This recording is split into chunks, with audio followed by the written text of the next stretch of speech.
واش الابطال اليوم اخوتي غادي نوجدوا واحد الفطور اللي صحي، اي واحد الدراري يقدر يوجدوه غير في الدار، اي واحد لا كيلعب كره لاصال كلشي. واش تعرف شنو هو الفطور؟ يلاه ليتس جو. اول حاجه باطا تجيب الشوفه الكاكاو اللوز والقرقاع، جوج بيضات والحليب ومولينيكس. اول حاجه 5 ديال المعالق ديال الشوفان، شويه ديال الكاكاو، جوج بيضات، شويه ديال الحليب. خلط داكشي وجلط، وفي المولينيكس يتخلط. وجيب لي داك المقله اللي كدير فيها امك البغرير واللي مخبعها في قاع البير. كنخوي فيها داك الخليط العميق باش داكشي كيجينا بحال البانكيك.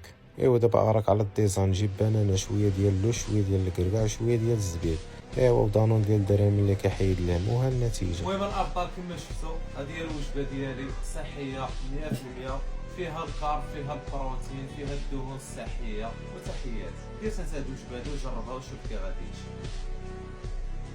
انضا وتيكي وينكي والهوات، ما تنساش الماء ضروري.